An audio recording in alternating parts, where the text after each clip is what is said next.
네, 그리고 오늘 영상에 앞서서 댄 돌리브 미주어 시니어 애널리스트가 CNBC에 나왔는데 이 인터뷰에 대해서 좀 간략히 얘기를 드리자면 이분이 이제 미주어의 이제 핀테크 분석가예요. 그래서 이분이 이제 소파이도 담당하고 이제 많은 핀테크 투자에 담당을 하시는 분인데 이분이 원래는 소파이의 프라이스 타겟을 높게 측정을 했다가 이번에 너무 오버솔드가 많이 나와서 좀 프라이스 컷이 있었지만 그럼에도 불구하고 미주호가 최근에 소파이 비중을 늘렸어요.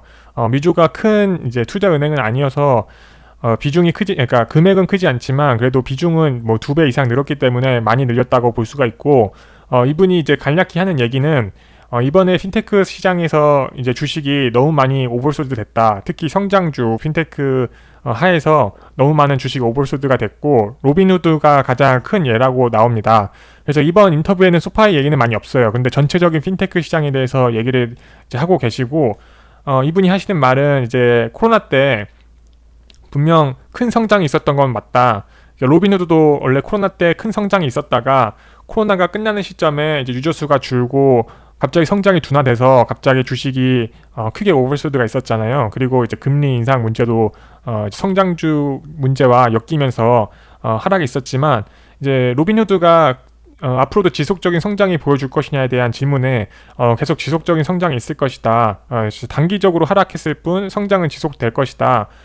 페이팔도 이제 가이던스가 낮아지면서 저번에 오버솔드가 있었는데 페이팔 또한 되게 단기적인 문제였고 장기적으로는 문제가 없을 것이다. 오히려 지금 이런 핀테크 회사들의 오히려 이 매출 증가가 턴어라운드 시스템이 다시 올 것이다. 그래서 장기적으로 봤을 때는 지금 단기적으로 좀 빠질 수는 있지만 장기적으로는 이렇게까지 오버솔드 될 주식들이 아니다.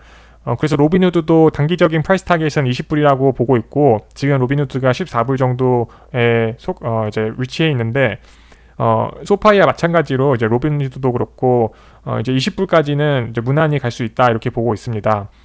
그래서 이분이 하시는 말이 결국 이번 핀테크 시장을 놓고 보면은 코로나 때 큰 성장을 이룬 건 맞지만 단기적인 풀백은 올 수밖에 없었고 근데 앞으로 장기적인 성장에는 문제가 없을 것이다.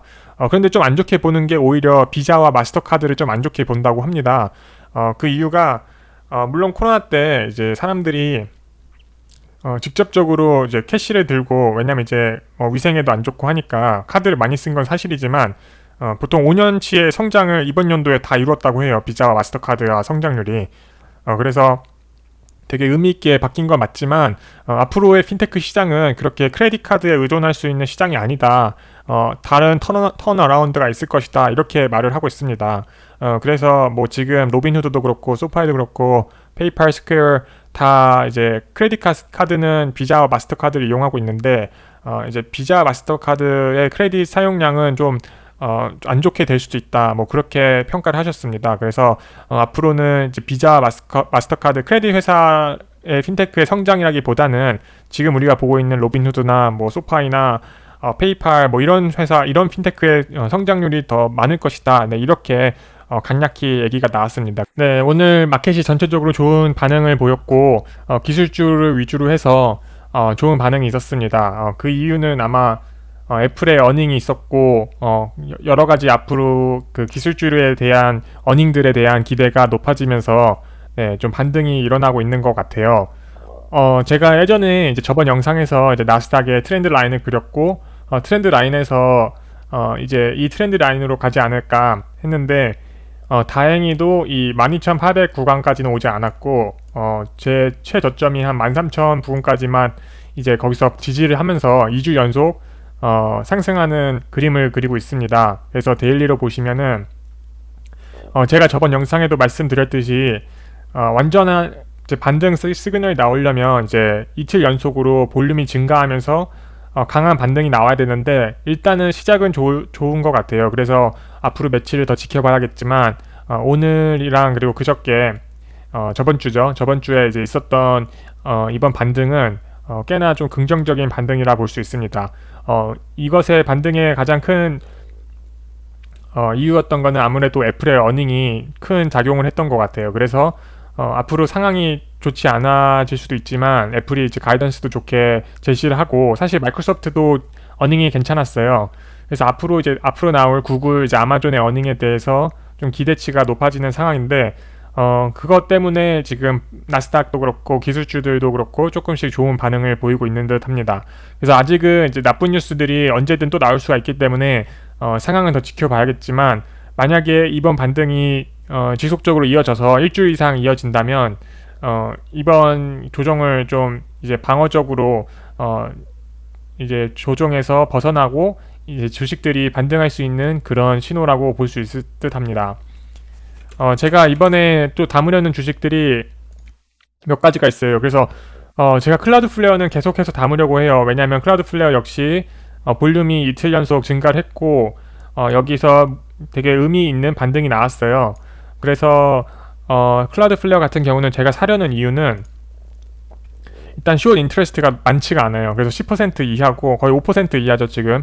숏이 이미 거의 없다시피 할 수 있는 주식이고, 물론 밸류에이션은 비싸요. 많은 사람들이 지금 캐시 플로우가 없다, 밸류에이션이 비싸다 하지만 클라우드플레어 같은 경우는 이미 이제 흑자에 돌아섰고, 이번 어닝에서 이제 흑자로 돌아서죠. 그래서 이번 어닝이 중요한데, 제가 이제 클라우드 쪽을 좋게 보는 이유가 뭐냐면, 저번 마이크로소프트 어닝을 자세히 보시면 마이크로소프트에서 가장 좋은 수익을 차지한 게 클라우드 섹터예요. 그래서 장담은 할 수 없겠지만 클라우드 섹터가 아무래도 어닝이 나쁘지 않을 수도 있겠다, 이런 기대감이 있을 수도 있고, 그리고 실제로 저는 클라우드플레어를 좋은 회사라고 생각을 해서 제가 이번 조정에 있었을 때는 좀 180, 160 부분에서 좀 정리를 했어요. 왜냐하면 저는 클라우드플레어를 되게 옛날부터 들고 왔었기 때문에 이번 조정에서 정리를 했고, 다만 다시 반등이 일어난다면, 나스닥이 다시 좋은 모습을 보인다면 지금 부근에서는 다시 이 주식을 담지 않을까, 그런 생각을 하고 있습니다. 그리고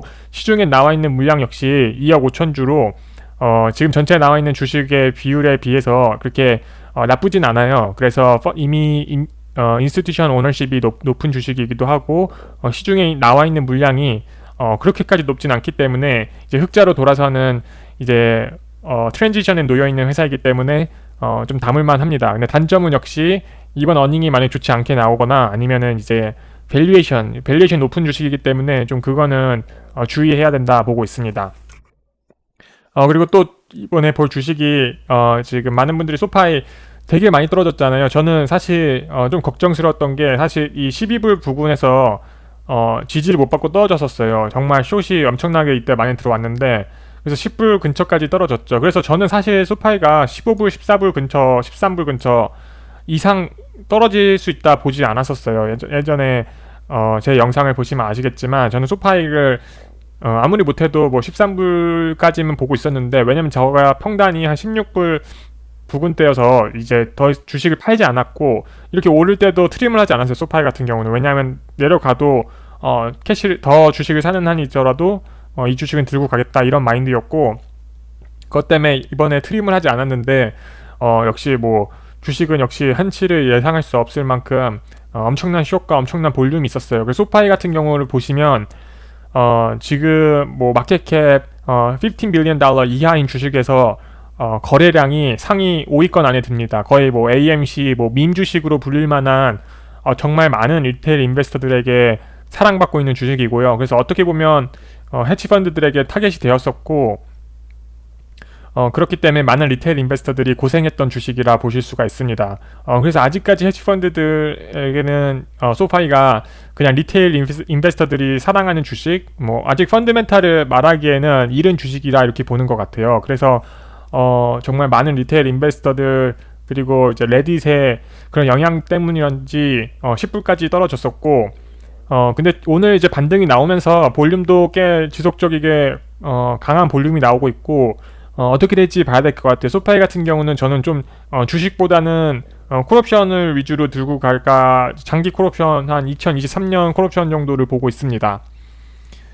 그래서 이제 소파이 같은 경우는 다른 팔란티어나 뭐 스펙주와 같이 제가 단점으로 얘기 드리는 게 시중에 나와 있는 물량이 6억 주라서 그게 문제인데, 일단 마켓캡에 비해서 주식 수가 많기 때문에 숏 인터레스트도 늘긴 늘었지만 그렇게 뭐 숏 스퀴즈가 나올 정도로 주식이 모자르지 않는 것 같아요. 그래서 수요와 공급이 이제 이퀄리브리엄이 돼야 되는데, 그래야 주식이 많이 올라갈 텐데 지금은 이제 공급이 원활하고 뭐 수요가 아무리 많아도 공급이 원활한 상태이기 때문에 뭐 숏스퀴즈가 나거나 뭐 그런 거는 좀 없지 않을까 이렇게 보고 있습니다. 그렇지만 숏스퀴즈보다는 이제 포모가 올 확률이 높아요. 왜냐면 소파이 같은 경우는 되게 좋은 주식이기도 하고 펀드멘탈도 스트롱하고 앞으로 나올 어닝들이 이번 연도에 이제 흑자로 돌아서는 어닝이 되기 때문에, 그리고 뱅크 타로로 인한 가이던스 상향이 있기 때문에, 그리고 이번에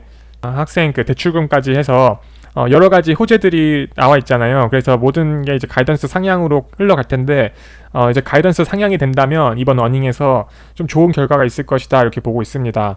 근데 이번 어닝에서는 좀 아직 적자를 볼 텐데 그래도 되게 흑자에 가까운 에비다와 EPS를 보여주지 않을까 기대를 하고 있습니다.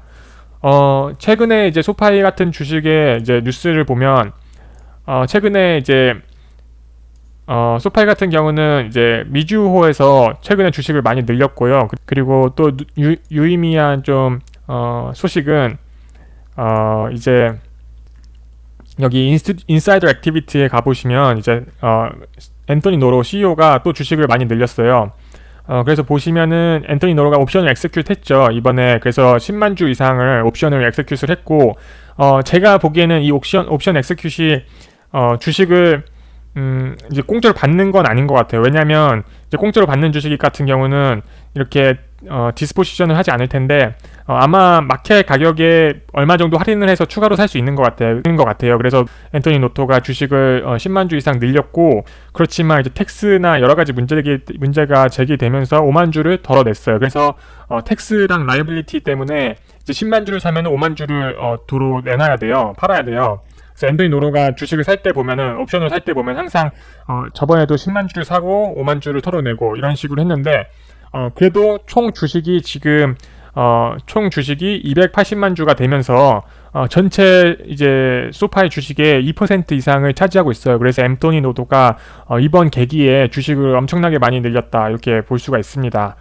일단 CEO가 주식을 많이 늘린다는 거는 좋은 소식이기도 하고, 지금 차트를 보면은 많은 기술주들이 인사이더 액티비티가 최고치에 닿아 있어요. 그래서 기술주들이 이번에 많이 팔렸음에도 불구하고 뭐 이제 시장에서는 항상 얘기하죠. 이번에 흑자를 내지 못하는 기업은 위험할 것이다 이렇게 말해도, 그 회사에서 일하는 사람들, 그 회사의 기술을 믿고 그 회사의 앞으로의 비전을 믿는 사람들은 오너십을 많이 늘렸습니다. 그래서 그 중에 소파이도 한 예가 될 텐데, 앤토니 노로가 이번에 2% 가량 늘리면서 앞으로의 행보를 좀 지켜볼 수 있지 않나 이렇게 보고 있습니다. 그리고 일단 주식이 너무나 많이 떨어졌기 때문에, 오버솔드 구간이 너무 길기 때문에 이제 주식이 많이 올라도 문제지만, 사실 저는 이제 24불 이 부근대가 소파이가 부담이 있는 구간이라고 보진 않았었어요. 그래서 여기서도 충분히 브레이크아웃을 더 할 수가 있다 이렇게 봤었는데, 일단 진짜 매시브한 진짜 오버솔드가 있었기 때문에, 나스닥이랑 이제 성장주를 이제 위주로 매시브한 솔드가 있었기 때문에 이렇게까지 오버솔드 될 수 있었다는 거는 정말 믿기지가 않습니다. 그래서 주식을 보시면 이렇게 정말 가파르게 떨어지면 가파르게 올라요. 근데 여기서 이번에 좀 유심 깊게 보셔야 될 거는, 만약에 이번에 반등이 나와도 그게 진짜 거기서부터 이제 순탄히 갈 수 있느냐, 그게 이제 의미가 있는, 그게 어떻게 될지가 중요하게 될 텐데, 제가 보기에는 이미 여기서 이제 반등이 나와도 계속 추가적으로 변동성이 많을 것이다 이렇게 보고 있습니다. 그래서 지금 전체 나스닥 풋 콜옵션 레이쇼를 보면은 비등비등하기 때문에 앞으로 변동성은 계속 있을 것이다. 그런데 오늘 그리고 저번 주에 있었던 어닝들, 오늘 반등까지 해서 여러 가지의 좀 좋은 긍정적인 반응이 시장에서 나오고 있기 때문에, 길게 가시는 분들은 지금이 최적의 타이밍이라고 저는 생각은 들어요. 물론 변동성은 많겠지만 이렇게 좋은 주식들을 이 정도 가격에, 소파이 같은 경우는 일단 그냥 밈 주식이라 이렇게 이제 흑자를 내지 못하는 기업이다 이렇게 카테고라이즈가 됐기 때문에 숏이 있었고, 그것 때문에 오버솔드가 됐기 때문에 이제 회사 펀드멘탈만 놓고 본다면 장기적으로 들고 가는 데는 전혀 의심이 없지 않나 이렇게 보고 있습니다. 그래서 저는 이번에 계기에 이제 아사나, 클라우드플레어, 소파이 정도를 보고 있습니다. 그래서 세 가지 주식들을 제가 생각하기에 되게 강한 반등이 나올 것이다 이렇게 보고 있고, 만약에 이제 나스닥이 회복을 한다면, 네, 그래서 그 주식 위주로 좀 들고 가지 않을까 이렇게 보고 있습니다. 네, 오늘은 여기까지 될 것 같고, 네, 앞으로도 계속 좋은 뉴스, 좋은 소식이 있으면은 계속 공유하도록 하겠습니다. 감사합니다.